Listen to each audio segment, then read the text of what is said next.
맥추절의 영적인 의미라고 하는 말씀 제목을 가지고 짧은 시간 큰 은혜 받고 돌아가시기를 예수님의 이름으로 축복합니다. 이스라엘 선교사이신 김상성 선교사님이 쓰신 절기는 하나님의 시간표라는 책이 있습니다. 우리 한번 따라해 보실까요? 절기는 하나님의 시간표다. 우리는 먹고 사는 일이 바빠서 코앞에 있는 것만 보지만 이 온 우주의 역사는 하나님의 시간표에 의해서 진행되고 있다는 것을 우리는 믿어야만 할 줄 믿습니다.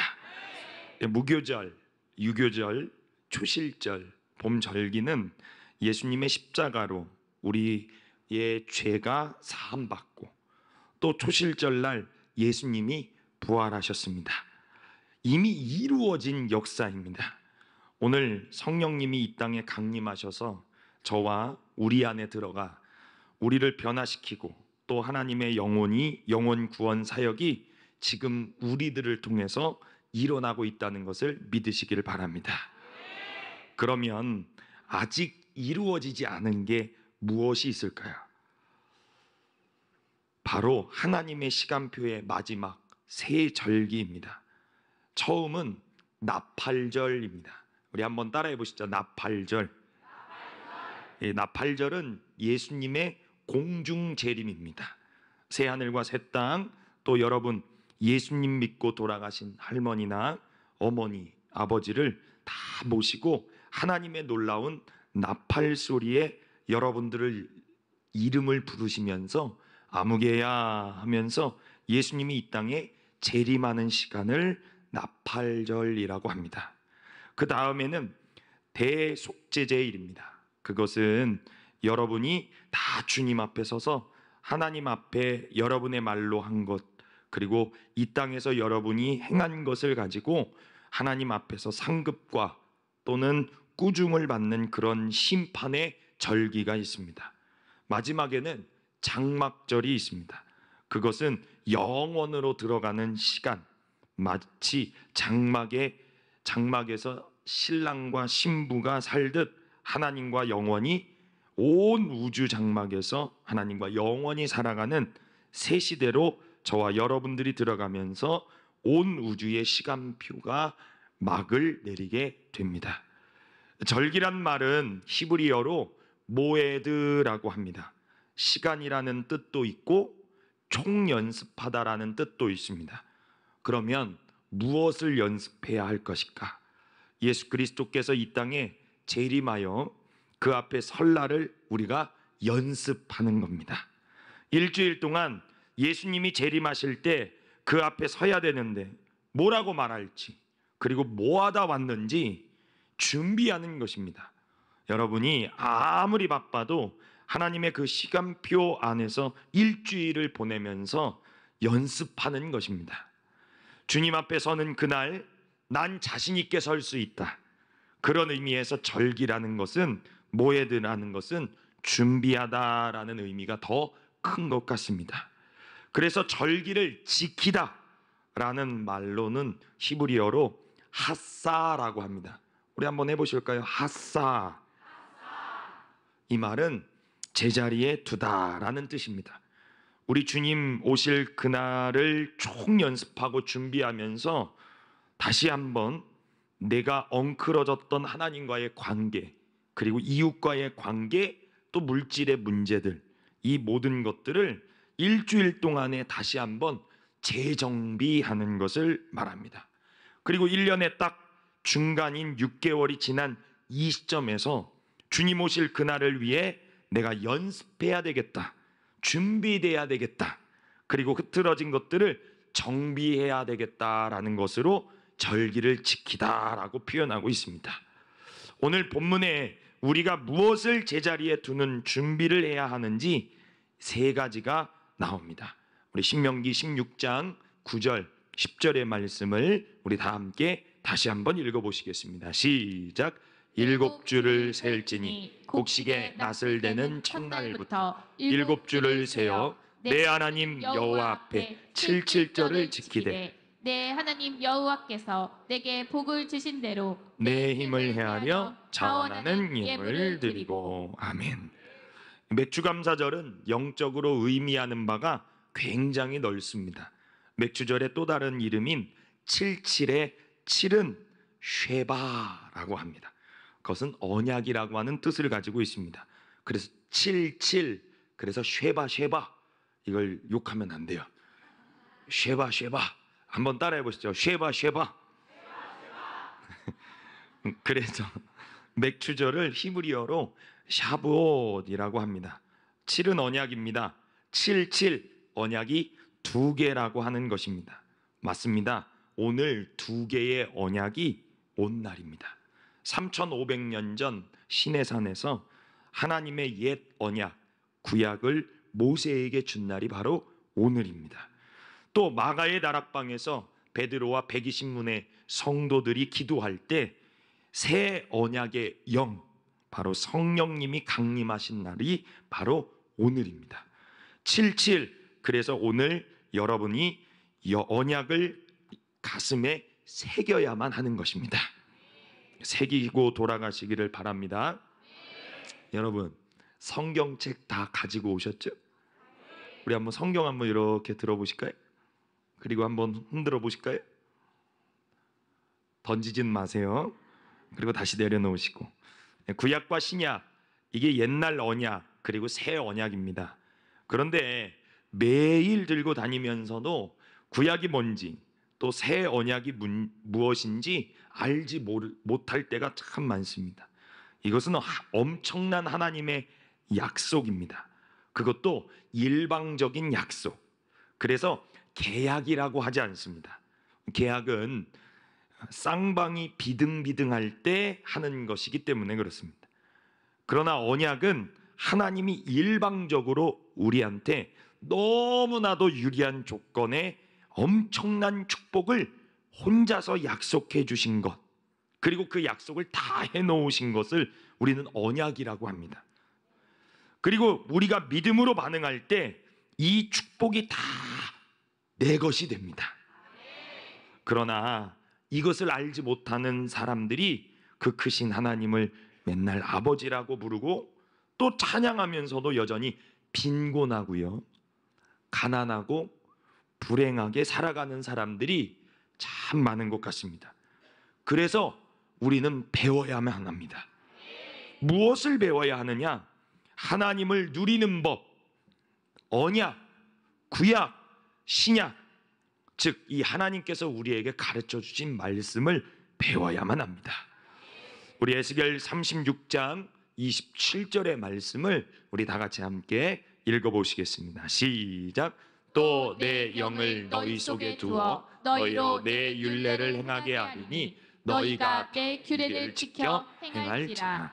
아멘. 새 언약이 예수의 피로 우리 죄를 사하시고 예수를 영접하는 순간 새 영이 일어나 새 마음이 되고 그 속에 하나님의 홀리 스피릿, 바로 성령님이 내 속에 들어와 저절로 하나님의 말씀을 사모하게 되고 여러분처럼 말씀을 듣는 게 막 기다려지고 또 아멘하게 되고 또 이 재미없는 성경이 막 기쁨으로 와닿게 하고 그렇게 내 마음을 움직이는 것이 바로 성령님의 새 언약인 것입니다. 그런데 새 언약은 그것만 있는 게 아닙니다. 하나님과 언약 관계가 되면 아멘할 준비하세요. 물질의 문제가 풀려집니다. 에스겔 36장 28절의 말씀 우리 다 같이 함께 읽어보시죠. 시작. 내가 너희 조상들에게 준 땅에서 너희가 거주하면서 내 백성이 되고 나는 너희의 하나님이 되리라. 아멘. 너희가 내 백성이 돼서 이렇게 하나님의 말씀을 배워가고 예배하는 법, 찬송하는 법, 기도하는 법 배우면서 사탄의 마귀의 종되었던 사탄의 백성이었던 너희들이 내 백성처럼 이렇게 변해가는구나. 그러면 나도 너의 하나님이 되어줄게. 아프십니까? 여호와 라파, 하나님이 고쳐주십니다. 돈이 필요하십니까? 여호와 이레, 하나님이 공급해 주십니다. 법정에 소송에 걸리신 분은 없으시죠? 여호와 니시, 하나님이 승리하게 하십니다. 언약 관계에 들어가는 겁니다. 여호와 라파, 여호와 이레, 여호와 니시. 오늘 우리의 삶이 그 약속의 말씀으로 들어가는 겁니다. 그러면서 제일 중요한 말씀은 에스겔 36장 36절의 말씀입니다. 함께 읽어보시죠. 시작. 너희 사방에 남은 이방 사람이 나 여호와가 무너진 무너진 곳을 건축하며 황폐한 자리에 심은 줄을 알리라. 나 여호와가 말하였으니 이루리라. 내가 말하였으니 내가 이루리라. 내가 말하였으니 내가 이루리라. 이것이 언약입니다. 언약은 계약이 아닙니다.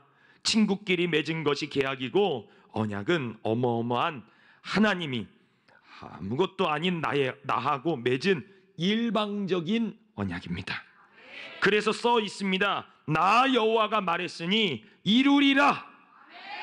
그렇다면 무엇을 이루시느냐? 에스겔 36장 30절에 이렇게 쓰여 있습니다. 물질의 축복을 주시겠다고. 우리는 하나님께 구해야만 합니다. 구하세요. 그렇다면 무엇을 구하는지 제가 5가지로 정했습니다. 첫 번째, 하나님께 물어보고, 두 번째, 배우는 것, 찾는 것, 의지하는 것, 기도하는 것. 근데 여러분, 이런 것들 다 안 하시잖아요. 주일도 맨날 빼먹고, 하나님한테 배우지도 않고, 성경을 들여다보지도 않고, 그러면서 맨날 교회 다녀도 별거 없네, 하나님 믿어봐야 아무것도 없네, 이런 말이나 하고. 아니에요. 여러분들이 잘못 알고 계시는 거예요. 여러분이 하나님은 뭐 하시나 하면, 하나님은 위에서 여러분들한테 도리어 넌 뭐 하냐 그러실 거예요. 내가 다 가르쳐 써놨는데 넌 뭐 하냐 그러실 거라니까요. 그래서 성경에 보면 이스라엘 백성들이 새 언약이 임했을 때 그대로 하나님께 구합니다. 사도행전 1장 14절의 말씀입니다. 우리 함께 읽어보시죠. 시작. 여자들과 예수의 어머니 마리아와 예수의 아우들과 더불어 마음을 같이하여 오로지 기도에 힘쓰더라. 하나님께 구합니다. 이게 새 언약이라는 걸 배웠기 때문에 하나님께 어마어마한 영적인 축복, 그리고 물질의 축복을 달라고 간절히 구하는 것이었습니다. 그랬더니 이 2가지를 다 받았습니다. 사도행전 2장 4절의 말씀, 우리 다 같이 한번 큰 소리로 읽어보시죠. 시작. 그들이 다 성령의 충만함을 받고 성령이 말하게 하심을 따라 다른 언어들로 말하기를 시작하니라. 아멘. 성령의 충만함을 받고 또 하나님의 물질의 축복도 받았습니다. 사도행전 4장 34절도 읽어보겠습니다. 시작. 그 중에 가난한 사람이 없으니 이는 밭과 집 있는 자는 팔아 그 판 것의 값을 가져다가. 초대교인들은 다 가난했는데 하나님의 약속을 믿고 간절히 기도했더니 성령 충만 받고 뭐가 없어졌냐 하면 가난이 사라졌어요. 그리고 다 풍족해졌습니다. 그 놀라운 새 언약의 소식을 가지고 예수 믿으면 성령 충만함 받아 마음에 기쁨이 오고 가난이 해결되고 풍성함이 옵니다. 여러분, 이 기쁜 소식을 온 세계에 띄어나가 복음을 전한 것이 바로 초대교인들이었다는 것입니다. 오늘 여러분들에게도 그 언약이, 또 우리에게도 그 언약이 주어졌습니다. 여러분들이 해야 할 것은 믿음으로 구하면 된다는 것입니다. 하나님이 그 약속을 간 것을 여러분 믿으시고 하나님께 구하시는 여러분들이 되시기를 예수님의 이름으로 축복합니다. 또한 이 일주일 동안 여러분 평생에 최고로 열심히 하나님께 구하는 여러분들 되시기를 예수님의 이름으로 축원합니다. 두 번째입니다. 신명기 16장 10절의 말씀을 함께 읽어보시겠습니다. 시작. 내 하나님 여호와 앞에 7절을 지키되 내 하나님 여호와께서 내게 복을 주신 대로 내 힘을 헤아려 자원하는 예물을 드리고. 하나님께 예물을 드려야 합니다. 그런데 어떻게 드려야 할까? 너희에게 복을 주신 대로 내 힘을 헤아려. 여러분 생각해 보는 것입니다. 하나님이 나한테 어떤 복을 주셨지? 나한테 지금 얼마나 힘이 있지? 그리고 자원하는 예물을 드려야 합니다. 왜 하나님이 여러분들한테 예물을 달라고 하셨을까? 하나님이 여러분들 돈 뜯어다가 놀러 가시겠어요? 돈 뜯어다가 꽃구경 가시겠냐고요? 아니에요. 하나님이 여러분들에게 예물을 달라고 하는 말은 여러분 마음을 보시겠다는 거예요.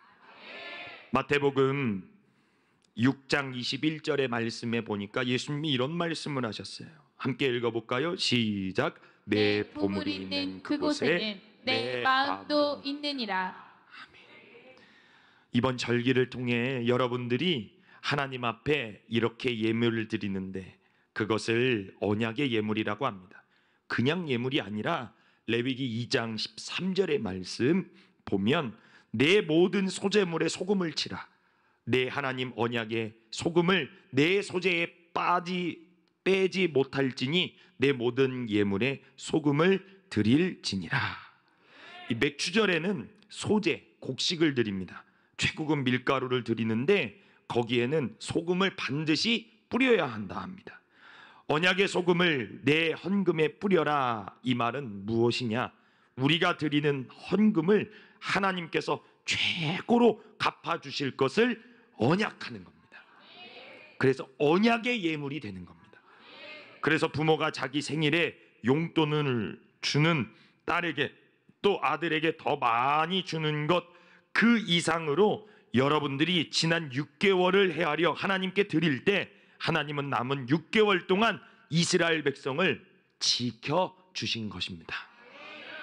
이스라엘에는 맥추절을 시작으로 6가지의 곡식을 추수하는 기간이 있는데 그 기간에는 이른 비와 늦은 비가 와야 하고 병에 걸리지 않아야 하며 전쟁이 일어나지 않아야 하는 것을 하나님께서 돌봐주셨다라고 하는 겁니다. 그런 은혜를 받아 추수감사절 때에는 더욱 풍성한 예물을 올려드리는 것입니다. 자, 여기까지 여러분들 제 말씀을 잘 따라오셨죠? 그러면 이 하나님의 시간표, 절기를 잘 한번 머릿속에 두셔야 합니다. 조금 있으면 나팔 불며 예수님이 날 찾아오시겠구나. 준비해야지. 또 내 마음의 언약을 집어 넣어야 합니다. 아, 하나님이 너무너무 황공무지한 약속을 해주셨네. 그럼 내가 반응해야지. 어떻게? 하나님을 제 자리에, 원래의 자리, 내 우선순위에서 빠져있는 내 우선순위의 가장 첫 번째의 자리로 옮겨놓는 이 일을 우리가 해야만 한다는 얘기예요. 하나님을 내 아들보다 딸보다 내가 기르는 개나 고양이보다 더 사랑해야지. 내가 의지하고 붙들고 있는 것보다 하나님을 더 사랑해야지. 이것이 맥추절을 지키는 우리 그리스도인들의 태도여야만 하는 것입니다. 마지막입니다. 신명기 16장 11절 12절의 말씀 우리 큰 소리로 읽어보겠습니다. 시작. 너와 내 자녀와 노비와 내 성중에 있는 레위인과 및 너희 중에 있는 객과 고아와 과부가 함께 내 하나님 여호와께서 자기의 이름을 두시려고 택하신 곳에서 내 하나님 여호와 앞에서 즐거워할지니라. 아멘. 맥추감사 주간은요 즐거워하는 기간입니다. 누구와요? 명단에 써 있습니다. 11절 너와, 바로 너부터 행복해라 이거예요. 내가 제일 행복해야 하고 내가 제일 기뻐해야만 하는 겁니다. 누가요? 내가 제일 행복해야 되고 내가 제일 기뻐해야 되는 날. 그 다음에는 내 자녀 말할 것도 없고요. 노비, 성중에 있는 레위인, 너희 중에 있는 누구요? 객, 과부 함께 내 하나님 여호와께서 자기의 이름을 두시려고 택하신 곳에서 하나님 여호와 앞에서 우리 모두는 다 즐거워해야만 하는 거예요. 옆에 분 바라보고 인사합시다. 즐거워합시다. 여러분이 나와 내 자녀만 생각했던 여러분의 삶의 자리에 하나님을 맨 위로 올려놓고 무시하고 잃어버렸던 내 주변의 가난한 사람을 제자리에 갖다 놓고 그들을 돕기 시작합니다. 그래서 유대인들은 오늘부터 물질을 흘려보내기 시작합니다. 가난한 사람들에게 흘려보내고 하늘을 쳐다봅니다. 새가 물을 먹고 하늘을 쳐다보듯 하나님 보세요. 저에게 물질을 주시면 저는 이 물질을 이렇게 씁니다. 하나님 보세요. 나 혼자 먹고 나 혼자 잘 사는 게 아니라 하나님의 백성을 잘 돌봅니다. 이런 마음으로 남은 6개월을 지내는 겁니다. 그때 하나님께서 이렇게 말씀하실 거예요. 바로 그거야. 바로 그거야. 하나님을 가장 사랑하고 이웃을 사랑하는 것, 이것이 성경 66권의 주제입니다. 하나님 사랑, 이웃 사랑. 우리 함께 따라해 보시죠. 하나님 사랑, 이웃 사랑. 옆에 분 바라보시고 하나님 사랑, 이웃 사랑. 성경 66권 어디를 펴나 그 이야기인데 사실 우리는 그것을 이행을 안 할 때가 더 많습니다.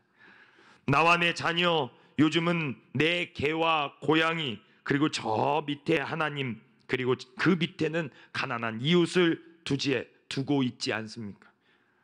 그러니까 하나님의 풍요함이 우리의 삶에 흐르지를 못하는 겁니다. 이제 다시 하나님을 제자리에 올려놓고 이제 하나님을 일하시게 하여 여러분들의 형편이 풍요로웠으면 좋겠습니다. 더 풍성해지시기를 예수의 이름으로 축복합니다. 우리 하나님께서 왜 너의 객과 가난한 자를 데려다가 잔치하라고 하셨습니까? 즐거워하라고. 절기가 뭐라고 그랬습니까? 총연습, 준비. 무엇을 연습하는 것입니까? 진짜 천국, 눈물도 아픔도 곡함도 없는 영원한 나라. 저 천국에 내가 들어가 살았지만 그때를 이 자리에서 오늘부터 연습하라는 것입니다. 오늘 말씀을 정리합니다. 여러분 머릿속에 하나님의 시간표가 들어가 계셔야만 합니다. 여러분 마음에는 하나님의 새 언약이 또 어마어마한 일방적인 언약이 있고 나는 거기서 조금만 반응하면 된다는 사실을 마음에 새기시기를 바랍니다. 그리고 하나님을 우리 인생의 가장 위의 자리, 제자리로 두셔야만 합니다. 또한 하나님께 마음을 드리는 합당한 예물을 드리는 것입니다. 오늘 예배에 참여하신 한 분 한 분 삶의 이 맥주절을 통해서 하나님을 제자리에 찾고 이웃을 제자리로 찾음으로 말미암아 하나님께서 위에서 보시고 바로 그거야 하시며 칭찬하실 수 있기를 바랍니다. 그래서 우리에게 하나님이 약속하신 영적인 축복, 물질의 축복, 그 축복을 주시어 하나님께 도구로 쓰임받겠다, 사용받겠다는 놀라운 언약이 성취될 줄 믿습니다. 7월 한 달의 삶, 또 한 주간의 삶에 넉넉히 승리하시는 축복이 있기를 예수님의 이름으로 축복합니다.